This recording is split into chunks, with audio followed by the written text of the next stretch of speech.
Namaskar, welcome at English Study. I'm Rekha Gupta. This is very important video on Dalit literature in English part 2. Please video को like और share करें. Do not forget to subscribe the channel.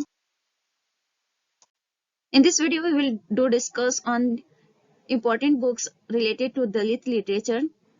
Let's see the first book, Annihilation of Caste, B.R. Ambedkar. Annihilation of Caste जो work है ये B.R. Ambedkar ने right किया है. तो देखते हैं ये क्या है और कैसे इन्होंने राइट किया था. An undelivered speech written in 1936, he wrote this for 1936 meeting of a group of liberal Hindu caste reform in Lahore. Actually ये कोई बुक नहीं है, ये स्पीच है अंबेडकर के जो अनडिलीवर्ड रह गए थे बिकॉज 1936 में इनको ऑफर आया था एक स्पीच देने के लिए liberal Hindu caste reform in Lahore में. इनकी स्पीच जो थी वो कंट्रोवर्शियल थी. इस वजह से जो इनवाइट करने वाली ग्रुप थी जो जिसने इनको इनवाइट किया था जात पात तड़क मंडल करके, उन लोगों ने इनकी स्पीच को एनालिसिस किया. फिर उन्हें लगा कि ये कंट्रोवर्शियल हो सकता है, तो अंबेडकर को जो इनवाइट करने का प्लान था उन लोगों ने रिजेक्ट कर दिया. तो लेटर ऑन अंबेडकर ने क्या किया, इसे सेल्फ पब्लिश करा दिया और 1936 में गांधी जी ने इस पर एक आर्टिकल लिखा है. द आर्टिकल का नाम है अ vindication of cast. Gandhi ji ने इस आर्टिकल को पब्लिश कराया अपने जर्नल हरिजन में. गांधी जी ने अपनी इस स्पीच में जात पात तड़क मंडल की को कंडेम किया है क्योंकि उन्होंने परमिशन नहीं दिया था एक तरह से अंबेडकर जी को कि सो दैट कि वो अपनी स्पीच को डिलीवर कर सके. बट उन्होंने साथ में एक्यूज भी किया अंबेडकर को बिकॉज उन्होंने शास्त्र का गलत इंटरप्रिटेशन किया था अकॉर्डिंग टू गांधी जी. तो ऐसा ही उनका मानना था. एनिहिलेशन ऑफ कास्ट जो है बुक नहीं है, ये स्पीच है. 1936 में इसको राइट किया गया था बट ये अनडिलीवर्ड रह गया बिकॉज अंबेडकर को बुलाने का जो प्लान था वो कैंसिल कर दिया गया था जात पात तड़क मंडल के द्वारा. तो इस वजह से इन्होंने स्पीच को क्या किया, सेल्फ पब्लिश करा दिया. लेटर ऑन गांधी जी इस स्पीच को लेकर एक आर्टिकल लिखते हैं. The name of the article is a vindication of caste, जो कि इनके वीकली जर्नल हरिजन में पब्लिश्ड होता है, जिसमें इन्होंने अंबेडकर के इस स्पीच को लेकर कमेंट किया था और कंडेम किया था जात पात तड़क मंडल को, और साथ ही अंबेडकर जी को एक्यूज भी किया था उनके शास्त्र को लेकर जो उन्होंने गलत इंटरप्रेट किया था शास्त्रों को लेकर.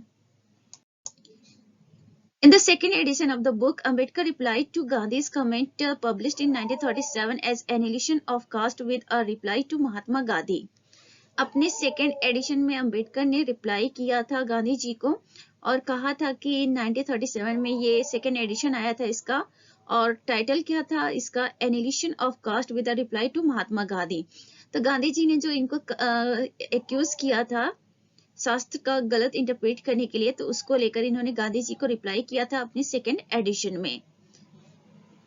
साथ ही टाइटल भी रख दिया था सेकेंड एडिशन का, annihilation of caste with a reply to Mahatma Gandhi. Third edition इनका आता है 1944 में, जिसमें एक एसे इंक्लूड होता है और थर्ड एडिशन का टाइटल होता है caste in India, their mechanism, genesis and development. In 2014, an annotated edition was released by Noyana, a New Delhi-based published house, with an introduction by Arundhati Rai titled The Doctor and the Saint. 2014 में annotated आया था और इस annotated edition में क्या हुआ था, अरुंधति रॉय का इसमें इंट्रोडक्शन शामिल था और टाइटल था the doctor and the saint, और इसको पब्लिश कराया गया था नोयाना हाउस के through. Annihilation of Caste was translated into Tamil with the help of Periyar and published in 1937. इसको तमिल लैंग्वेज में भी ट्रांसलेट किया गया था 1937 में पेरियार के हेल्प से. Annihilation of Caste के कई एडिशंस आए हैं, आप लोगों ने देख लिया. First edition 1936, second edition 1937 and third edition 1944. तो फर्स्ट 1936, सेकेंड 1937, थर्ड 1944. और इसमें जो टाइटल्स हैं वो भी चेंज होते गए हैं. फर्स्ट एडिशन का टाइटल था annihilation of caste, second edition का टाइटल है annihilation of caste with a reply to Mahatma Gandhi. Third edition का टाइटल है caste in India, their mechanism, genesis and development. 2014 में एनोटेटेड एडिशन भी आया था जिसमें अरुंधति राय का इंट्रोडक्शन था, the doctor and the saint करके। एनिहिलेशन ऑफ कास्ट का तमिल वर्जन भी आया था जो पब्लिश हुआ था 1937 में, और इसको ट्रांसलेट किया गया था with the help of Periyar. Annihilation of caste is an account of the belief that social reform has to take precedence over political and religious reform, providing instances of the tyranny practiced by upper caste Hindus on the untouchable community. Annihilation of caste में इस तरह का present किया गया, belief present किया गया है कि जो सोशल रिफॉर्म है वो पॉलिटिकल और रिलीजियस रिफॉर्म से, जो पॉलिटिकल और रिलीजियस रिफॉर्म्स होते हैं उससे ऊपर होना चाहिए, मीन सोशल रिफॉर्म को ज्यादा वरीयता देनी चाहिए, ऐसा अंबेडकर जी का मानना था एनिहिलेशन ऑफ कास्ट में। इसके लिए इन्होंने कुछ इंस्टेंसेस भी दिए थे, कुछ एग्जांपल्स दिए थे कि किस तरह से जो अपर कास्ट हिंदू कम्युनिटीज हैं वो अनटचेबल कम्युनिटी को किस तरह से उनके ऊपर रूल ओवर करते हैं। Ambedkar argues that caste has no scientific basis. He insists that it is essential to entirely annihilate caste in order to unite India, and that intercaste marriage and intercaste dining are not enough. Ambedkar ji का मानना था कि जो cast है उसके पीछे कोई scientific base नहीं है, और साथ में कास्टिसिज्म को बिल्कुल एंटायरली एंड कर देना चाहिए, एबोलिश कर देना चाहिए पूरे इंडिया को रीयूनाइट करने के लिए।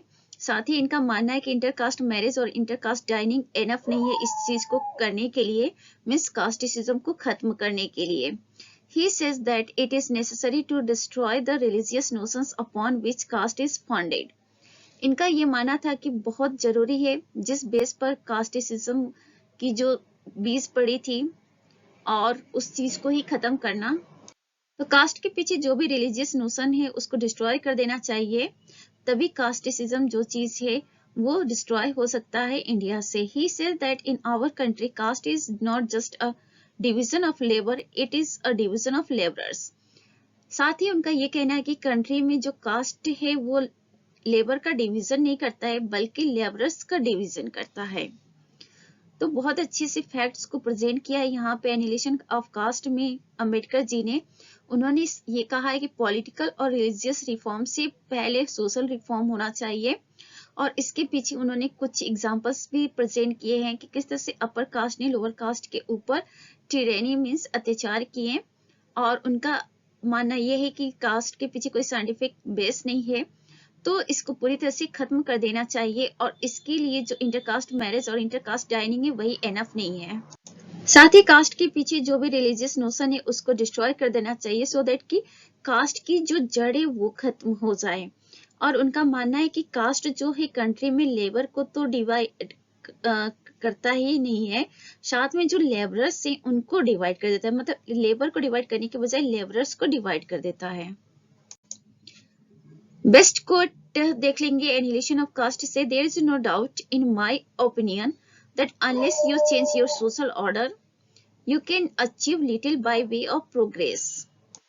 तो ये कोट है इस वर्क से लिया गया है, जिसमें अंबेडकर जी का कहना है कि जब तक आप सोशल ऑर्डर को चेंज नहीं करेंगे आप प्रोग्रेस जो अचीव करेंगे that will be very little.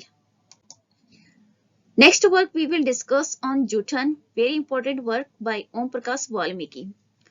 ओम प्रकाश वाल्मीकि का ये बहुत ही फेमस वर्क है, तो इसके बारे में देखेंगे। Om Prakash Valmiki is the author of 2 collections of poetry and 1 short stories। इन्होंने पोएट्री के 2 collections को ऑथर किया है, साथ में 1 short stories को। As editor and publisher of numerous magazines he has played a vital role in the propagation of Dalit literature. इन्होंने बहुत से मैगजीन को पब्लिश और एडिट किया है, साथ में दलित लिटरेचर को आगे बढ़ाया है। Judson, translated by Arun Prabha Mukherjee, is a professor of English at York University in Toronto.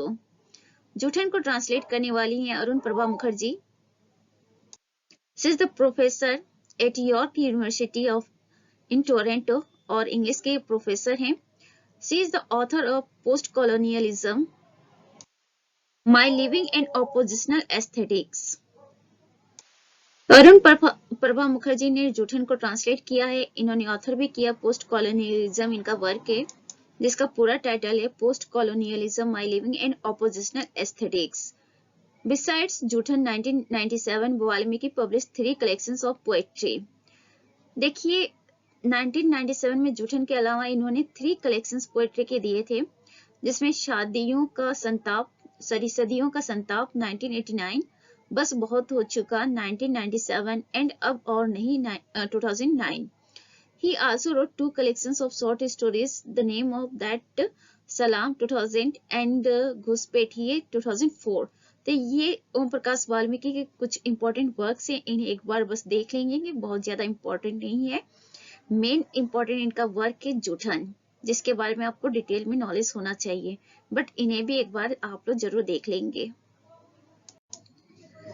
In addition he wrote दलित साहित्य का सौंदर्य शास्त्र 2001 and the history of Valmiki community सफाई देवता 2009, दो चेहरा अ प्ले। तो उन वर्क्स के अलावा इन्होंने ये भी लिखा था दलित साहित्य का सौंदर्य, जो कि 2001 में आया था, और सफाई देवता 2009 में दो चेहरा एक प्ले है। इसके अलावा इन्होंने 15 शॉर्ट स्टोरीज भी लिखे हैं, जो इंग्लिश में ट्रांसलेट किया गया है, किसके द्वारा? नरेश के जैन के द्वारा। टाइटल है अम्मा एंड अदर स्टोरीज इन 2008। तो नरेश के जैन ने इनके 15 शॉर्ट स्टोरीज को ट्रांसलेट किया इंग्लिश में, जिसका टाइटल है अम्मा and other stories in 2008। Joothan refers to scraps of food left on a plate destined for the garbage or animals।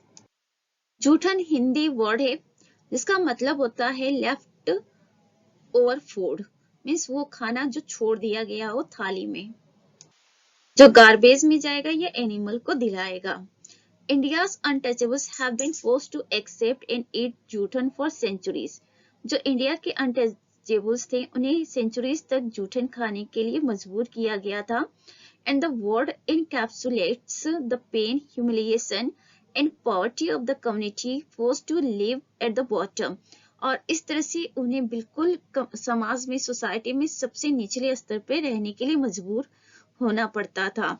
तो इस तरह से सेंचुरीज तक उन लोगों ने जूठन खाकर अपना जीवन सरवाइव किया था। जूठन is a story of survival of oppression as grievous as slavery or apartheid, and the victory as well as the author manages to get an education and ultimately learns to embrace his identity and become a spokesman for his community। इस story में ये दिखाया गया कि कैसे जो oppressed किया गया लोगों को, किस तरह से वो लोग सरवाइव किए हैं, और बताया जा रहा है कि जूठन में जिस तरह का ऑपरेशन प्रेजेंट किया गया है वो स्लेवरी और अपार्थाइड से कम नहीं था, और जो विक्ट्री थी वो भी उसी तरह से महान था। किस तरह से ऑथर जो हैं वो अपनी एजुकेशन को कंप्लीट करते हैं और फिर किस तरह से अपनी आइडेंटिटी को वो आगे बढ़कर एक्सेप्ट करते हैं और अपने समाज के स्पोक्समैन बनते हैं। जूठन और left over food is the central theme of this novel just because Dalits do hard work and they get Joothan in return. इस नॉवेल जूठन का जो टाइटल है लेफ्ट ओवर फूड, इसका मतलब होता है, इसमें क्या दिखाया गया है कि जो दलित हैं वो हार्ड वर्क करते हैं और उसके बदले में उन्हें खाने के लिए जूठन मिलता है। When they go to any marriage, got and only Joothan after hard work। तो शादी वगैरह में जब वो कभी जाते थे तो बहुत मेहनत करना पड़ता था, और then they got only Joothan. So this is very pitiable story which is presented by Om Prakash Valmiki in this story। He very clearly present how the people in the past they survived their life in such a hard condition। The next work Narendra Jadhav untouchables. Narendra Jadhav इनका work है untouchables, तो इसके बारे में हम देखेंगे। Untouchables एक work है मुल्कराज आनंद का, that is why it's the title Narendra Jadhav untouchables. याद रखेंगे नरेंद्र जादव के भी वर्क है जिसका टाइटल है अनटचेबल्स, और मुल्कराज आनंद ने भी अनटचेबल टाइटल से लिखा है। Untouchables, My Family's Triumphant Journey Out of the Caste System in Modern India is the complete title of the work, is an autobiography published in 2005। ये नरेंद्र जादव की ऑटोबायोग्राफी है, 2005 में पब्लिश्ड होती है। एक्चुअली इनके फादर की ऑटोबायोग्राफी है, लिखते ये हैं अपने फादर के पॉइंट ऑफ व्यू से। This book is a multi-layered personalized saga of the social transformation of Dalits in India.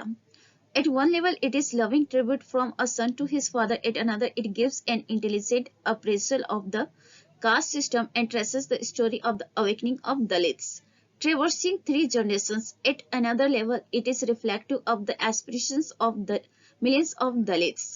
तो ये जो स्टोरी है बहुत ही इम्पोर्टेंट है, सिर्फ एक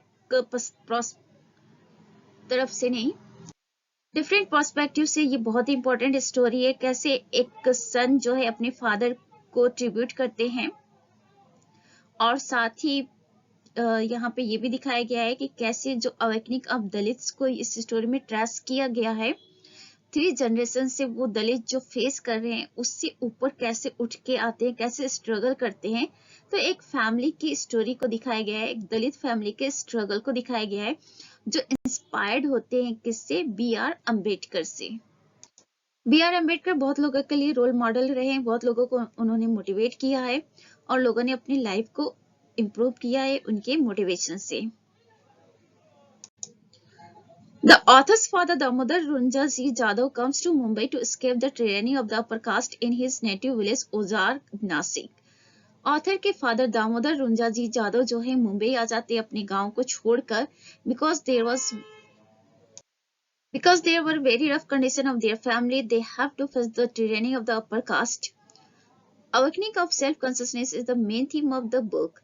इस बुक का जो मेन थीम है अवेकनिंग ऑफ सेल्फ कॉन्शियसनेस, जो कि दामोदर रुंजाजी जादव के कैरेक्टर में दिखाया गया है। Damodar is abused and severely beaten up by upper caste for refusing to take out a putrefied body from a well. Damodar, जिनको शॉर्ट में दामू कहेंगे, इज एब्यूज्ड, इनको बहुत एब्यूज्ड और किया जाता था और बहुत मारा भी जाता था, बीट भी किया जाता था अपर कास्ट के लोगों के द्वारा, बिकॉज उन्होंने वेल से पेट्रीफाइड बॉडी जो थे, मतलब वो डेड बॉडी जो बहुत सड़ गए थे, उनको निकालने के लिए उन्होंने मना कर दिया था। His forefathers were required to wear clay pots around their necks to keep their spit from polluting the ground. इनके जो फोरफादर्स थे उनको क्ले पॉट्स अपने गर्दन में पहनने पड़ते थे, सो दैट कि उनके माउथ से जो स्पीच निकल रहे हैं वो ग्राउंड को पॉल्यूट न करे, और साथ ही उन्हें ब्रूम्स भी टाई करने पड़ते थे अपने बैक साइड में, सो दैट कि उनके जो फुटप्रिंट के निशान होते थे चलने के, वो जो ब्रूम से उनको साफ करते चले जब वो चले। तो इस तरह की रफ कंडीशन में उन लोग को अपना जीवन सरवाइव करना पड़ता था। Based on his father's diaries and family stories, Jadhav has written this triumphant story. इस स्टोरी को इन्होंने अपने फादर की डायरी से बोरो किया है और साथ में अपनी फैमिली से जो भी इंफॉर्मेशन मिला है उसके बेस पे इन्होंने ये स्टोरी लिखी है, और really this is very touching story है कि इस तरह की जो रफ कंडीशन में वो लोग अपनी लाइफ को सरवाइव करते थे। The next work which we will discuss is The Prisons We Broke by baby Kamle. Famous writer हैं बेबीताई कामले, तो इनका ये वर्क है द प्रिजन्स वी ब्रोक, 2009 में पब्लिश होता है, ऑटोबायोग्राफिकल नॉवेल है। मोस्टली जो दलित लिटरेचर को बिलोंग करने वाले ऑथर है उन्होंने ऑटोबायोग्राफिकल वर्क ही लिखा है। The central theme apparent in The Prisons We Broke is the intersectionality of the troubles of Dalit women. तो जो सेंट्रल थीम है इस वर्क की द प्रिजन्स वी ब्रोक की, वो दलित वुमेन से रिलेटेड है, जो उन्होंने मतलब दलित वुमेन की जो ट्रबल से प्रॉब्लम से उससे रिलेटेड है द प्रिजन्स वी ब्रोक में। बेबीताई asserts in subtle ways throughout the book that if Dalits were seen as an othered community by upper caste Hindus, Dalit women were subject to the same treatment by men within their own community. बेबीताई बहुत clearly ये बात बताती है कि अगर दलित लोगों को suppress किया जाता था जो अपर कास्ट के लोग उनके द्वारा, तो सेम थिंग दलित वुमेन के साथ उन्हीं की कम्युनिटी के जो मेन है वो किया करते थे। मीन्स अपर कास्ट जहां दलित लोगों को रफली ट्रीट करते थे, वहीं दलित लोग अपनी ही जो घर की महिलाएं होती थी उनके साथ रफली ट्रीट करते थे। तो in this way we can say that कि बेबीताई कामले का ये जो वर्क है द प्रिजन्स वी ब्रोक थोड़ा अलग है, स्पेशली वुमेन को इन्होंने फोकस किया है। जो दलित वुमेन है उनकी जो प्रॉब्लम्स है उस पर इन्होंने फोकस किया है अपने इस वर्क में। This is the first work written by a woman in Dalit literature. The book deals with the two major problems of the society. Firstly, the oppression and exploitation of the Dalit by the upper caste. Secondly, the discrimination towards women in a patriarchal society. तो इस book में दो major problems को present किया गया है society में। First जो ऑपरेशन और एक्सप्लॉयटेशन है दलित लोगों का अपर कास्ट के द्वारा, और सेकंड जो डिस्क्रिमिनेशन है पैट्रियार्कल सोसाइटी में वुमेन के प्रति। ये सारी चीजें जो है इस बुक में देखने को मिलता है। तो याद रखेंगे ये दो मेजर प्रॉब्लम्स जो बेबीताई ने प्रेजेंट किया अपने बुक में। The Prisons We Broke is a graphic revelation of the inner world of Mahars and the oppressive caste and patriarchal tenets of Indian society. The Prisons We Broke में एक तरह से graphic revolution present किया गया। Inner world का जो महार लोग हैं, महार कम्युनिटी है, उनकी दुनिया को प्रेजेंट किया गया है और ये लोग ऑप्रेसिव कास्ट के रूप में आइडेंटिफाई किए गए हैं। और साथ में patriarchal tenets of Indian society, Indian society के जो पेट्रियार्कल क्वालिटी क्या कहें, मतलब जो सिद्धांत है उसको प्रेजेंट किया गया है। Breaking the bonds of personal narrative, it is at once a sociological treatise, a historical and political record, a feminist critique, a protest against Brahminical Hinduism and a memoir of a cursed people. तो यहाँ पे personal narrative तो देखने को मिलता है ये इस वर्क में, द प्रिजन्स वी ब्रोक में। इसके साथ साथ ये एक सोशोलॉजिकल ट्रीटिस भी है, हिस्टोरिकल और पॉलिटिकल रिकॉर्ड भी है। ये बुक साथ ही feminist critic point of view से भी ये इम्पोर्टेंट है। साथ में जो ब्राह्मणिकल हिंदुइज्म है उसके अगेंस्ट प्रोटेस्ट भी इसमें दिखाया गया है और जो कर्स्ड पीपल है उनके मेमोरीज को भी प्रेजेंट किया गया है। Poverty was an unresolved problem among the Mahars. जो महार लोग हैं उनके बीच जो पॉवर्टी बहुत बड़ी प्रॉब्लम है। They were fated to eat leftover means juthan, the stale bakris and the rotten rotis were their common food. तो जो महार्स लोग थे वो इतने गरीब थे कि उन्हें लेफ्ट ओवर्स खाने पड़ते थे। उनका जो मेन खाना होता था स्टेल बाकरीज होता था, बासी बाकरीज और जो रोटेन रोटीज होते थे ये इनको खाने के लिए मिलता था। Brahmins wiped away all the human qualities from them and converted them into beast. ब्राह्मण लोगों ने इनके अंदर मतलब इनके ऊपर इतना अत्याचार किया कि इनके जो ह्यूमन क्वालिटीज थे वो सब कुछ क्या हो गए, खत्म हो गए और एक तरह से दे बिकम, वो क्या हो गए, बिस्ट हो गए, मनुष्य से जानवर बन गए। उनकी मतलब सारी क्वालिटीज खत्म हो गई इंसानियत की।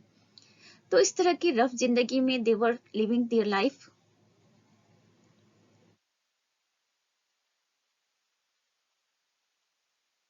तो देखा आप लोगों ने कुछ इंपॉर्टेंट फैक्ट्स थे और याद रखेंगे ये वर्क बहुत ही इंपॉर्टेंट है, the prisons we broke. Next work, why I am not a Hindu, Kancha Ilaiah. Kancha Ilaiah का वर्क है why I am not a Hindu. Kancha Ilaiah Shepherd is an Indian political theorist, writer and a Dalit rights activist. He writes in both English and Telugu. तो ये political theorist है, writer हैं, दलित right wing activist हैं। तेलुगु और English दोनों ही language में ये लिखते हैं। इस main domain of study and activism is the analysis of caste. तो ये इनका मेन फील्ड है, एनालिसिस ऑफ कास्ट पे ही वर्क करते हैं ये। The book why I am not a Hindu published in 1996 as a systematic critic of Hindutva hegemony and Brahminical practices inherent in the Indian society which made the Dalit Bahujans easy victim। तो overall जितने भी दलित writings है उसमें इसी चीज को आपको देखने को मिलेगा कि जो हिंदुत्व हेगमनी है, ब्राह्मणिकल प्रैक्टिस है और उनका जो सप्रेशन है, जो लोअर कास्ट हैं, दलित कास्ट है, उनको लेकर इन्हीं जो सब्जेक्ट्स हैं इसी पर ज्यादातर दलित लिटरेचर जो है वर्क करते हैं। In the first chapter Ilaiah tries to justify the title of the book। तो फर्स्ट चैप्टर में ये अपने बुक के टाइटल को जस्टिफाई करते हैं। बुक की ओपनिंग होती है, I was not born a Hindu for the simple reason that my parents did not know they were Hindus. तो यहाँ पे जो कांचा इलाई ये कहते हैं कि मैं जन्म से हिंदू नहीं था, क्योंकि इसके पीछे का सिंपल रीजन है। तो इसके पीछे का जो सिंपल रीजन है दैट इज कि इनके पेरेंट्स को पता ही नहीं था कि वो लोग हिंदू थे। तो इस तरह से इस बुक का ये टाइटल जो है जस्टिफाई करते हैं। तो याद रखेंगे ये बुक कब पब्लिश हुआ था, 1997 में। और किस चीज को इन्होंने इस बुक में प्रेजेंट किया है, जो सिस्टमिक क्रिटिक ऑफ हिंदुत्व हेगमनी और ब्राह्मिकल प्रैक्टिस है, उसको इन्होंने प्रेजेंट किया है इस बुक में। The author's family carried the only identity of their caste, a lower caste Kuruma.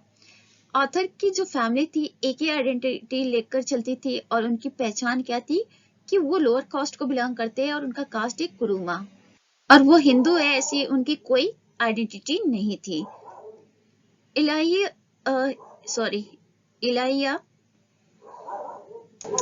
तो Kancha Ilaiah cause a Hindu family is hierarchical. Girls must obey boys. Children must obey elders. Sex and age are two determining and measuring rods of the status of the family. तो जो Hindu family है उसके बारे में भी ये बताती है ये सारी बातें, कैसे गर्ल्स को बॉयज की बात माननी होती है, बच्चों को बड़ों की बात माननी होती है। तो सेक्स और एज मेजर करता है फैमिली के स्टेटस को डिटरमाइन करने के लिए, सेक्स और एज का रोल होता है। Social, economic and political powers in the hands of the brahmical aristocracy. तो जो सोशल, इकोनॉमिक और पॉलिटिकल पावर था वो किसके हाथ में हुआ करता था, ब्राह्मण जो लोग थे उनके हाथ में हुआ करता था। और इनका मानना है, कांचा जो इलाही हैं, इनका कहना है कि जो बनिया लोग थे देवर आल्सो एक्सप्लोटेटिव। उनका भी जो इकोनॉमी होती थी, कंट्री की इकोनॉमी होती थी, उस पर बहुत स्ट्रांग होल्ड होता था, अच्छी पकड़ होती थी। Means Bania were very rich at the time. तो ऐसा इनका कहना था। The Banias in their space and the Hindus in the nation. इनका साथ में ये भी कहना था कि जहां बनिया अपने जगह में जिस तरह से पावरफुल होते थे, वैसे पूरे ओवरऑल इंडिया में हिंदू लोग जो थे वो पावरफुल थे। हिंदू का मतलब upper caste. Next book buffalo nationalism by Kancha Ilaiah. Kancha इलिया का जो वर्क है बफेलो नेशनलिज्म, इसके बारे में देख लेते हैं। Buffalo nationalism, a critic of spiritual fascism, published in 2004। तो ये एक स्पिरिचुअल फासिज्म की क्रिटिक है। बफेलो नेशनलिज्म 2004 में पब्लिश होता है। इलिया argues that inequality is embedded in Hinduism due to its Brahminical philosophy. Hinduism में जो इनइक्वालिटी है वो उसके पीछे की जो वजह है ब्राह्मणिकल फिलोसफी ये बताते हैं। He criticizes India's caste system and compares India's oppression of its minorities and lower caste with the buffalo.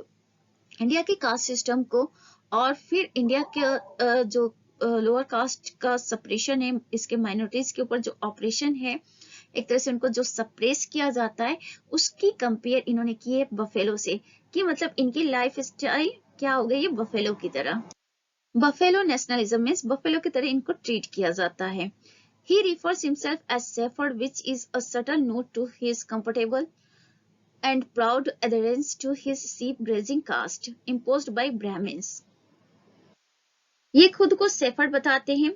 ये कहते हैं कि ये इनकी कास्ट है क्योंकि ये सीप ग्रेजिंग कास्ट को बिलोंग करते हैं, और ऐसा कास्ट जो है, ऐसा नाम ब्राह्मण लोगों ने दिया है, तो उसको ये बिल्कुल प्राउड के साथ एक्सेप्ट करते हैं। He uses this name to protest against Brahminical hegemony. तो जो ब्राह्मिकल हेगमनी है उसके अगेंस्ट प्रोटेस्ट करने के लिए ये सेफर्ड जो टाइटल है ये यूज करते हैं। कौन? कांचा इलिया। तो याद रखेंगे बफेलो नेशनलिज्म का पब्लिश हुआ था 2004 में, और इनका मानना है कि जो ब्राह्मणिकल फिलॉसफी है उसकी उसी वही वजह है हिंदुइज्म की, जो हिंदू में जो इनइक्वालिटी है, असमानता है कास्ट के बीच में, उसके पीछे की वजह यही है Brahminical philosophy.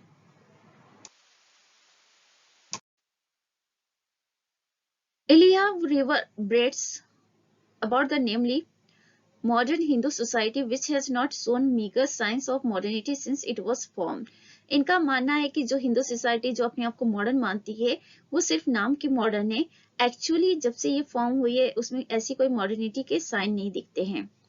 In the very beginning, he brings out the most sensitive and turbulent event, Ayodhya Babri मस्जिद, और बहुत सारे इन्होंने पॉलिटिकल मुद्दे भी उठा रखे हैं जिसमें अयोध्या बाबरी मस्जिद का जो इश्यू है इसको भी इन्होंने रेस किया है, जिसके बारे में हम लोग डिटेल में नहीं जाएंगे, इतना एनफ है जानने के लिए।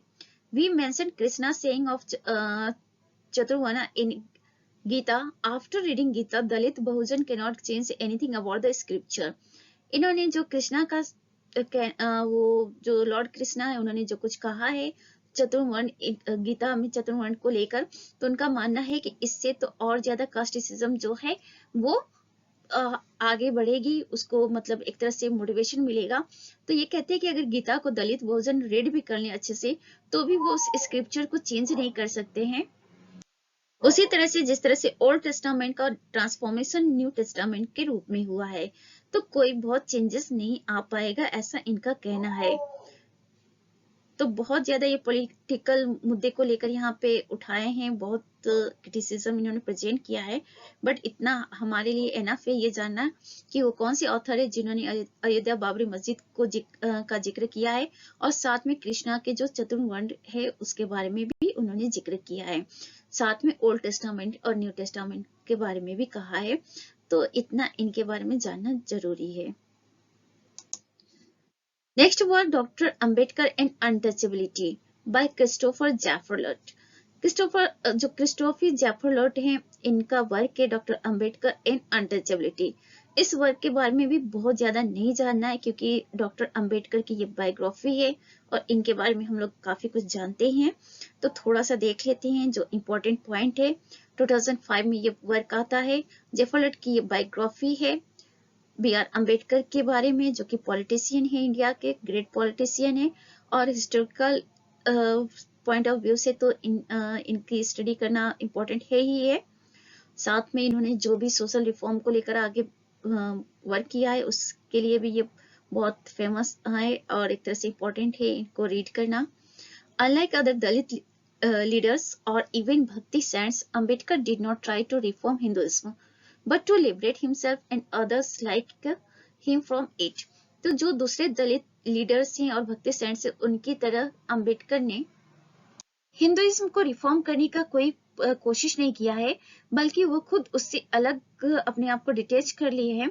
साथ में ही supported the temple entry movement because he wanted Dalits to be accepted by Hindus but as an entry into politics. इन्होंने जो टेम्पल एंट्री मूवमेंट था उसको इन्होंने सपोर्ट इसलिए बस किया था बिकॉज ये चाहते थे कि दलित, तो ऐसा नहीं था कि मतलब ये चाहते थे कि जो हिंदू लोग हैं वो दलित को एक्सेप्ट करे एज ए हिंदू, बट ये पॉलिटिक्स में एंट्री के लिए उन्होंने ये टेम्पल एंट्री मूवमेंट को सपोर्ट किया था। तो इतना ही है इस वर्क को लेकर, क्योंकि टोटल इनकी बायोग्राफी है तो इन्हीं के बारे में है सब। नेक्स्ट वर्क देखते हैं, द एक्सरसाइज ऑफ फ्रीडम के Satyanarayana and Susie Tharu. The exercise of freedom and introduction to Dalit writing is a gripping anthology published in 2013 में ये एक एंथोलॉजी के रूप में पब्लिश होता है, द एक्सरसाइज ऑफ फ्रीडम। क्यों? क्योंकि इसमें जो दलित राइटिंग से उसको फोकस किया गया है, बी आर अम्बेडकर से लेकर देवनूरा महादेव, फिर चिंथा रश्री से लेकर एम विनोदिनी तक। तो ओवर 20 दलित राइटर्स को कवर किया गया है इस वर्क में। तो 20 से ज्यादा जो दलित राइटर्स है उनके बारे में इस वर्क में देखने को मिलेगा।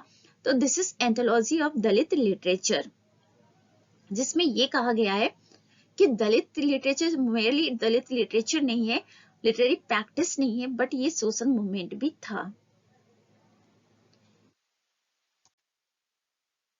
Unclaim terrain Ajay Navaria. Next work है अजय नवारिया का अनक्लेम ट्रेंड, इसके बारे में देख लेते हैं। 2013 में ये पब्लिश होता है बुक। लॉरा ब्रुक जो है इसको ट्रांसलेट करती हैं। The narrator rejects having his identity constrained by the cruel monikers assigned by the caste Hindus of his village or the supposed refuse of the Christian church. तो इसमें narrator ने reject कर दिया है अपनी आइडेंटिटी को एक्सेप्ट करने से, वो आइडेंटिटी जो अपर कास्ट हिंदू के द्वारा दिया गया था और साथ में जो क्रिश्चियन चर्च इन्हें दिए थे, तो इस आइडेंटिटी को इन्होंने एक्सेप्ट करने से मना कर दिया था। He occupied an unclaimed train as do many of Navaria's characters. नवारिया के जो दूसरे कैरेक्टर्स है उनकी तरह ये अनक्लेम्ड ट्रेन को ऑक्यूपाई करते हैं, नरेटर इस वर्क के अनक्लेम्ड ट्रेन के। His stories examine the prejudices of India's caste system, but they speak of inequality wherever it occurs. इनकी स्टोरीज में ज्यादातर क्या देखने को मिलता है, इंडिया के कास्ट सिस्टम को लेकर जो प्रेजुडिस है वो देखने को मिलता है, लेकिन इन्होंने उस पॉइंट को भी प्रेजेंट किया है जहां जहां भी इनको इनइक्वालिटी मिली है, उस चीज को भी इन्होंने प्रेजेंट किया है अपने वर्क में, अजय नवारिया ने। तो ये था अनक्लेम्ड ट्रेन को लेकर important facts. Next and the last we will C